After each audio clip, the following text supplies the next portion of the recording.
todos da TV Cidade. Hoje o Viajando com a TV Cidade vai falar de turismos alternativos, peculiares. Bem diferentes do que a gente é acostumado a ouvir, mas aposto que todo mundo que já está ouvindo já fez em algum momento da vida. E para falar disso e de muitas outras coisas, nós vamos receber aqui o Rodrigo Ricieri, que é gerente comercial da Dalonder, da rede Dalonder de Bento Gonçalves. Muito obrigada, Rodrigo, por aceitar o convite de estar aqui conosco hoje. Eu que fico feliz, é uma oportunidade única nesses tempos de pandemia de divulgar, falar, enfim, discutir um pouco mais sobre o tema turismo, que é tão peculiar para todos nós Tão e importante, tão né? importante, não só porque trabalho na área do turismo, mas porque é uma indústria que está voltando ao seu trabalho, à sua seu expertise de forma bastante interessante e por isso a gente vai falar de algumas coisas novas também, né? Coisas novas. Então, queria, antes da gente entrar nesses assuntos, né, de falar sobre a tua trajetória, da tua vida no turismo, falasse um pouquinho de você. Bom, na realidade, o meu trabalho no turismo, ele iniciou muito no Ampassan, lá nos Caminhos de Pedra, onde eu trabalhava para uma empresa, entre algumas, a CVC, que é uma empresa super conhecida. Não frequenta muito a nossa região na atualidade, mas na época movimentou muito o turismo e a gente conseguiu fazer com que existisse um receptivo. E depois, claro, eu acabei trabalhando com outras empresas sempre na área do turismo, né? Então são mais de 20 anos de turismo. E agora, nos últimos anos, eu tenho me dedicado ao trabalho em hotelaria com a rede da Londres em Bento Gonçalves. Mas aí é turismo, é eventos, é projeção da região, é venda do destino turístico, a gente faz um pouco de tudo ali, né? Então, e aí, então, um tema, né, que turismo cemiterial. Me fale disso, e turismo mórbido, macabro. Soa meio estranho, mas assim, não é tão estranho assim, e nem é tão diferente, né? Pois é, quando a gente fala disso, normalmente as pessoas têm uma ideia mais fantasiosa. E até talvez isso ajude ao negócio se vender, o turismo macabro, o turismo mórbido. Porém, o turismo cemiterial já não vai muito para essa linha, ele vai para essa valorização da parte arquitetônica, histórica e cultural que está presa dentro dos cemitérios, né? Se a gente analisar que hoje o cemitério é avaliado como um museu a céu aberto. É assim que a gente avalia, né? Então, a gente tem procura e o turismo foi para esse caminho para pessoas que já viam um sucesso na arquitetura normal das grandes cidades ou das cidades históricas e foram para esse lado do turismo cemiterial. E o macabro é o negócio do momento, eu diria. Não tanto para nós a nível de Brasil, mas na Europa é muito comum. Se difundiu já há bastante tempo essa questão da busca pelo perigo e pelo prazer mórbido. Haja vista que um pouco antes da pandemia e até durante a pandemia aconteceram algumas inserções. Se a gente for analisar a procura com pacotes de alto valor para visitar Chernobyl, por exemplo, né? Então, Chernobyl, na Ucrânia, né, onde teve um grande acidente nuclear, é considerado um turismo mórbido, macabro. É o turismo macabro, principalmente pela questão de mortes ou do susto que isso envolveu, né? Claro, como eu falei, são pacotes caros, existe aqueles que burlam as regras para visitar, né? Quem é muito anos 90 e 2000 não está sabendo muito o que a gente está falando, né, Aline? Mas a questão do turismo em Chernobyl, que foi uma usina que teve vazamento de radiação e que abalou o mundo inteiro, né? Hoje as pessoas pagam para estar lá e principalmente nas áreas de risco com maior elevação de radiação.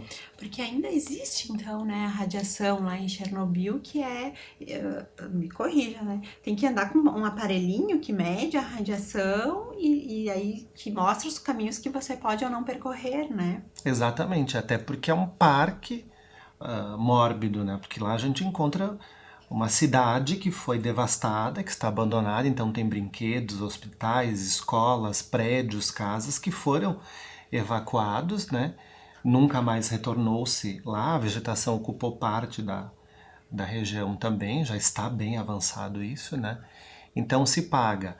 Na Colômbia também tem turismo mórbido, tem pessoas que pagam para mergulhar em lagoas onde também tem a radioatividade, ou para passar noites em cemitérios, são coisas bem diversas, assim. Os campos de concentração também seriam exemplos? Eu acho que esse é o mais comum e o mais bem sucedido é a questão de Auschwitz, por exemplo, os campos de concentração onde as pessoas vão, claro, valorizando a questão histórica, mas elas têm uma rápida inserção nessa questão da mórbido pela morte, né? Não deixa de ser uma atração por esse tipo de local, E né? tem gente que busca essa sensação do medo, tem gente que quer ter esse prazer, né? Da energia também, né? Eu estive Isso. em um dos campos de concentração que ficam próximo a Munique. E realmente, assim, a energia, todo lugar, ele é um lugar diferente dos outros lugares que tu visita, né? Sim. Mas as pessoas aliam as duas coisas. Primeiro, elas querem sentir o medo, né? A própria questão de Chernobyl, voltando ao assunto, as pessoas querem passar a barreira da radioatividade para ver o quanto isso é perigoso. A nível do Brasil, aconteceu a questão do Césio 137 em Goiânia, né? E também foi uma área que inicialmente afastou todo mundo daquela região. Depois os imóveis supervalorizaram e as pessoas começaram a ir para tentar ver como é que era respirar o ar numa região onde tinha um vazamento radioativo, por exemplo, né? A casa da Anne Frank também é um exemplo. Também, ali pela questão histórica, essa questão toda, né, do aprisionamento de pessoas, da morte de pessoas que estavam, né, escondidas, fugindo da morte, enfim, isso mexe muito também. Nos Estados Unidos também tem visita a casas mal assombradas pagas, cemitérios noturnos, tem algumas áreas que se permitem acampamento próximo, né? E indo em direção à rota do turismo cemiterial, é que as pessoas foram ludicamente querendo primeiro ir lá no túmulo dos ídolos, né? E aí virou um outro negócio, já mais tranquilo, nada tão ligado ao universo macabro, né? É mais visual mesmo, então. E aí tem algum cemitério mais famoso nesse sentido, ou que oferece algum tour? Aqui no Brasil a gente tem o Cemitério da Consolação, pela questão de ter muitos artistas enterrados, muitos artistas plásticos que fizeram obras que estão em famílias que tinham muito poder aquisitivo, né? O Necrópolis São Paulo, São João Batista no Rio de Janeiro, Porto Alegre também tem, né? Ali em Porto Alegre começou muito um turismo saudosista no cemitério. A exemplo do túmulo do Teixeirinha, por exemplo. As pessoas iam para lá para matar a saudade, enfim, deixar flores, e virou durante muito tempo uma romaria saudosista. No Rio Grande do Sul é mais ligado àqueles cemitérios onde tem beatas enterradas, meninas milagrosas, né?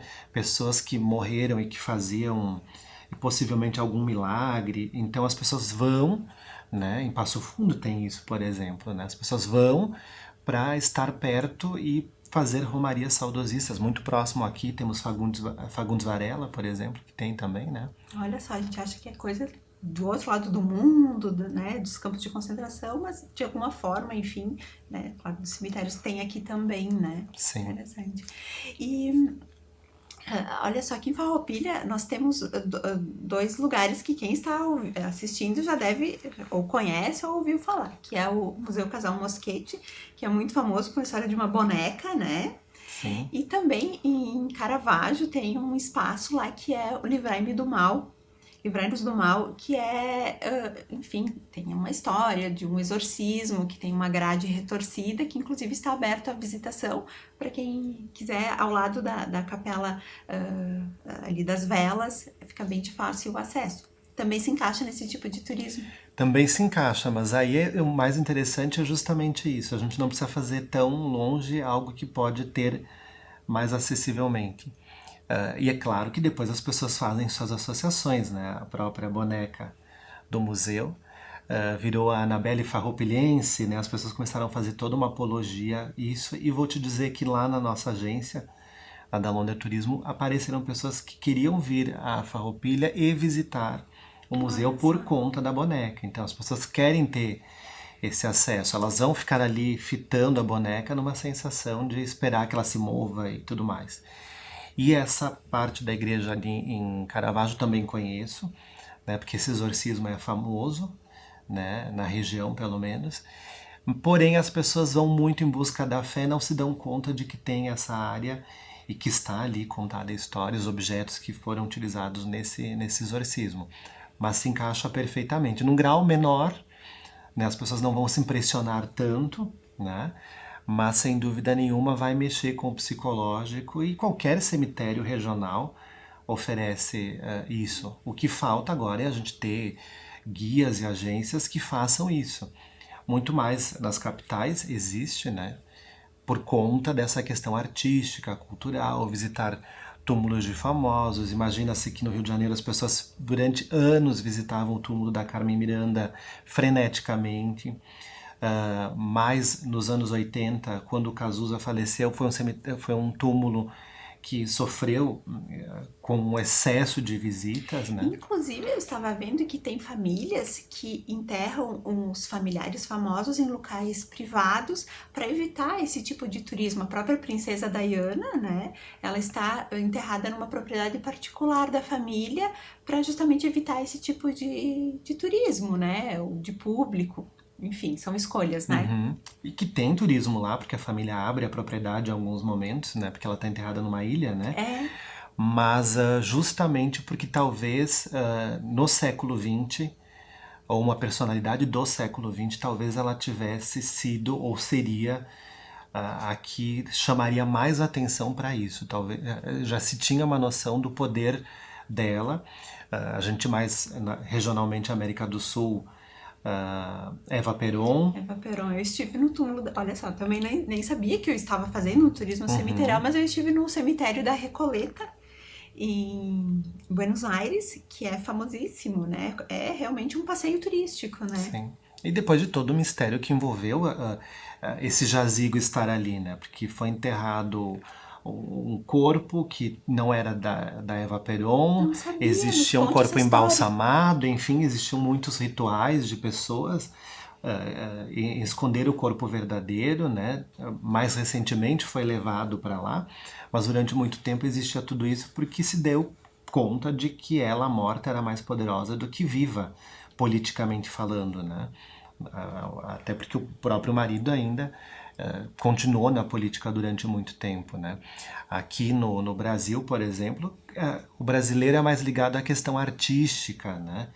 Então, o túmulo do Tom Jobim é muito visitado.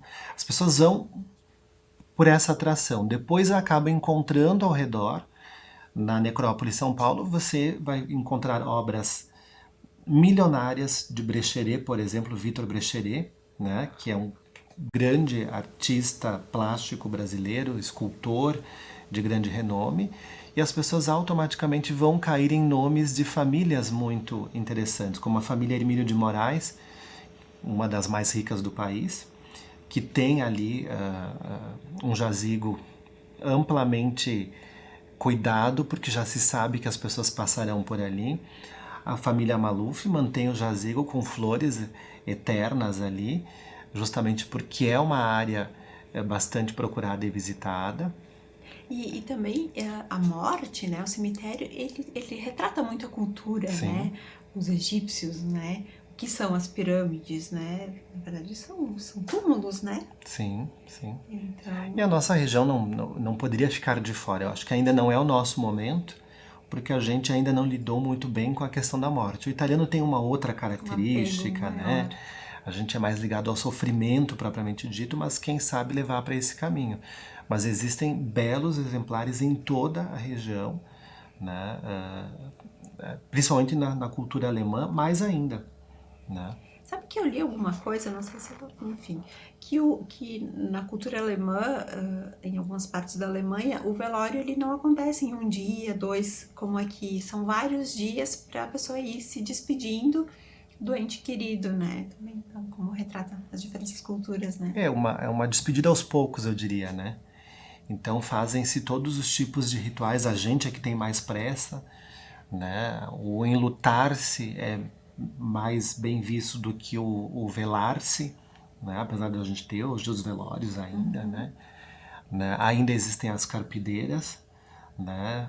Em Bento outro dia a gente estava conversando e justamente a gente percebeu que ainda é um negócio que existem pessoas, mulheres, que ainda são convidados a estar nos velórios para chorar, para fazer volume dentro dos velórios. Olha só, Ainda existe. ainda existem as carpideiras, né? Interessante. É, E o próprio Taj Mahal, né? O Taj Mahal é uma das 7 maravilhas do mundo moderno, que está na Índia, né? E que é um monumento que foi feito pelo amor de uma falecida, né? Também se enquadra nesse tipo de turismo? as pessoas vão para lá e acham que é um palácio, Sim. né? E na realidade ele é um mausoléu, né? Ele tem essa função do pós-morte, né? Se encaixa, porém já com o seu grande nível de riqueza e luxo, mas ele se encaixa assim. Claro, você imagina que até na própria China, na cidade onde tudo começou na pandemia, né, as pessoas começaram a se preocupar em já se preparar para ir. Não é à toa que toda aquela região se come morcego, enfim, e tudo mais, as pessoas vão indo. Na Transilvânia, as pessoas querem frequentar ali onde dizem que os vampiros vivem, existem, né? Então as pessoas estão buscando isso. Já existe sim agências especializadas que há muito tempo levavam para um Taj Mahal, mas que agora podem ofertar um segundo caminho aí, né? Você acha que aqui na nossa região, né, voltando um pouco para cá, vai ter espaço para esse tipo de turismo e monumentos, cemitérios que estão à altura de uma visitação, que retratam a arte nossa aqui? Eu acho que no momento especificamente não.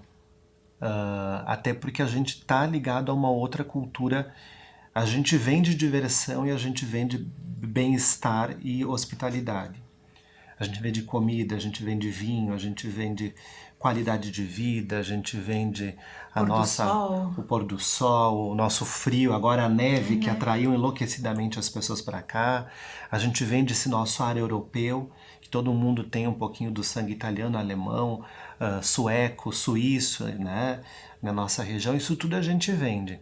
Mas claro que algumas pessoas já vêm com essa intenção. Imagine que outro dia nós tivemos que levar algumas pessoas para fazer turismo em Veranópolis, né, o berço da maçã. Não é a terra da maçã, mas é o berço da maçã no Brasil, né? E lá tem uma região chamada Lajeadinho, onde tem um cemitério onde a família queria ir lá ver o túmulo de um antepassado. E automaticamente ficaram ali, porque aí já passavam de túmulo em túmulo para reconhecer sobrenomes, tentar identificar uma outra familiaridade, né? Sabe que eu estive na Itália, na comune de Gorlago, que é de Bérgamo, que é onde veio os meus antepassados, vieram meus antepassados. E como eu não conhecia ninguém e não tinha uma referência lá, eu procurei 2 locais. Eu procurei a igreja, conversei com o padre lá, que inclusive, por coincidência, era missa de Ramos, enfim, foi uma cerimônia bonita. E eu fui até o cemitério. E realmente eu encontrei vários túmulos com o sobrenome que eu estava procurando, né? É uma forma também de localização, né? As pessoas querem uma identidade, né? Elas querem ter um porquê. Depois elas transformam aquele momento em alguma outra coisa, né? E na nossa região, com as belas capelas que a gente tem, Farroupilha, gente, Farroupilha está no olho do furacão na questão de fé com Nossa Senhora de Caravaggio, que também a aparição é lá ao sul de Bérgamo, numa província de Milão, né? Originalmente. E aqui a gente tem esse santuário super afamado, as pessoas gostam disso, buscam isso.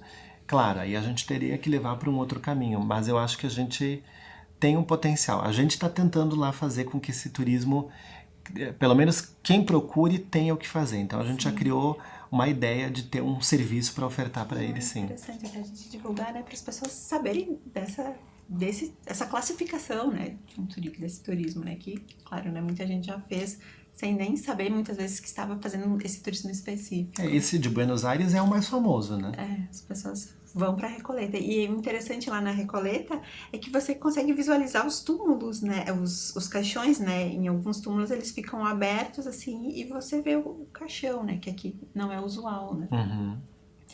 E turismo em Bento Gonçalves e Adalonder, me conte o que tem de novidades. A gente sempre tem, né? Ah, ótimo, adoramos. A gente sempre tem. A questão da Dalonder Turismo, por estarmos tão ligados à hotelaria, mas ela surgiu para ser uma agência, a Dalonder Turismo, né? Então ela atende qualquer pessoa, de qualquer hotel, de qualquer região e tudo mais. Mas o nosso momento agora é o turismo de bike, né? A gente acabou de adquirir novas bicicletas também para esse turismo. A gente já tinha uma pequena frota de bicicletas. A gente vai investir em bicicletas elétricas porque nem todo mundo é atleta E a nossa região também, ela não é muito favorável, né? A nossa região mata até o atleta, né? Então a gente já tem 5 rotas, que aqui em Farroupilha já está inclusa, que é uma das mais famosas, que é a rota do Salto Ventoso. Ela começa em Garibaldi e vem por dentro até o Salto Ventoso. Então vocês levam o turista em Garibaldi, ou ele começa o roteiro dele lá, e ele visita o Salto Ventoso. Isso, sempre tem pontos de partida, né? Então vai na frente o ciclista pedalando, atrás vai um carro de apoio, que é uma van nossa, com água, comida, primeiros socorros, né? E aí o carro vai sendo o batedor do trânsito também. Então na frente pedalando com o guia, que vai numa bike também, né, com toda a segurança, tem seguro de vida e tudo mais, e atrás vem o carro fazendo apoio. Então se faz todo o interior até chegar no Salto. O Salto Ventoso é o fim dessa rota, por exemplo. Nós temos uma outra que é no Vale do Rio das Antas, mas lá em Nova Roma do Sul, faz toda a orla do Rio das Antas também. Temos o Vale dos Vinhedos, tradicional, não poderia ficar de fora. Temos a Estrada do Sabor, que então é parte do Vale dos Vinhedos e o interior de Garibaldi. E temos o Caminhos de Pedra também. E vamos abrir novas rotas agora. Novas rotas. E quem que é o principal turista que procura esse tipo de passeio? É quem já pedala e quer essa experiência? Ou é o turista mais amador, assim, que não pedala? Quem mais procura? O nosso público é aquele que realmente não pedala muito, não tem essa intimidade com o esforço físico. Mas ele é atraído por pessoas que pedalam muito. Então, normalmente é o marido que pedala muito, que traz a esposa, que traz a cunhada e o cunhado, e aí forma um grupinho. Então, a gente tem saídas diárias com o mínimo de 2 pessoas, mas são pessoas que normalmente querem ter um acesso, talvez seriam também público para a nossa rota cemiterial regional. Eles estão buscando o diferencial, ou ver tudo aquilo que já se viu de uma forma diferente, um novo olhar, um novo encanto para isso, né? Então eles fazem em cima de uma bike um turismo que dentro de uma van se faria, dentro de um ônibus, dentro de um carro, mas com essa verve mais próxima, porque com a bicicleta a gente vê um pé de bergamota, para pegar a bergamota, eles vão lá conversar, dizer que é mexerica, a gente vai contar a história da bergamota. Se a gente encontrar um senhor podando uma parreira, a gente para ver. Então é um acesso muito mais íntimo e que a gente encontrou, já fazem anos que a gente está fazendo isso, mas que nos últimos 2 anos, felizmente, a gente ganhou um corpo para poder botar isso. E isso reforça que o caminho do turismo seria um turismo mais de experiências? Sim. Não tão engessado? É bem isso, Aline, tu falou a palavra que vai nos definir a partir de agora, experiências.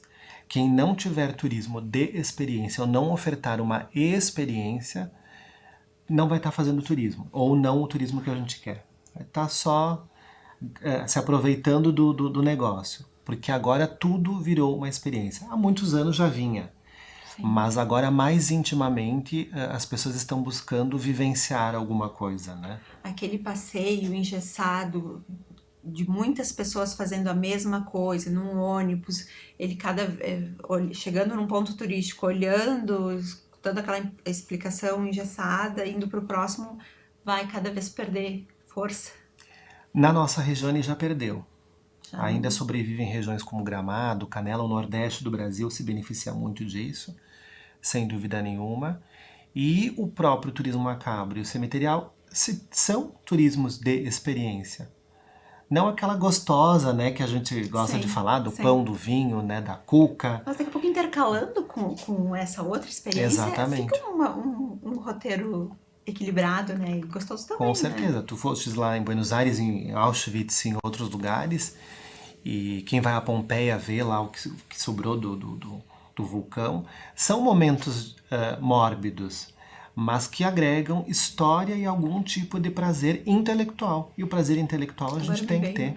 me veio em mente do memorial de 11 de setembro, né? Sim, sim, Também, sim. né? Muito vivo essa definição, né? Bem citado. Esse talvez seja o epicentro turístico gratuito, sem a intenção de virar turismo, e que pegou uma das maiores tragédias e transformou num atrativo turístico. E que a maioria, quem foi para Nova York, foi para visitar, né? Virou um ponto turístico, né? Sem dúvida. Interessante. E aí o contato, né, de vocês, quem quer procurar os passeios de bike, quem quer procurar um roteiro mais diferenciado, como é que encontra a da Londra? Rede social é que está mandando, né? A gente tem o nosso site, que é dalondertour.com.br. A gente tem a parte de bike, tem o Instagram, que se chama Que Tal de Bike, porque é uma pergunta que a gente faz, né? Você faz turismo de van, de ônibus, mas que tal de bike? Bike, legal. Então é com interrogação mesmo, né? Então, que tal de bike, que também está no Instagram, e a da Londer Tour, arroba da Londer Tour no Instagram também pode ter acesso ali, pelo menos vai ver fotos e vai criar um pouco de curiosidade, depois é só chamar a gente pelas mídias. Que aí vocês organizam também de forma personalizada. Que é o que tem que ser a partir de agora, né? Realmente o indivíduo, né? Como tu acabou de comentar, esse turismo de Engessado. massa não tá dando. Então as pessoas vêm com muitas ideias, né? Com vontades diferentes. Tem aquele que quer parar para apreciar mais. Isso tudo já começou na época que o turismo tinha que se adaptar com o intolerante à lactose, a glúten, O ao vegano. vegano, ao cadeirante, enfim. Então a gente já foi para esse caminho. Esse é o turismo do indivíduo, mas a palavra que tu falou é que define, turismo de De experiência. experiência.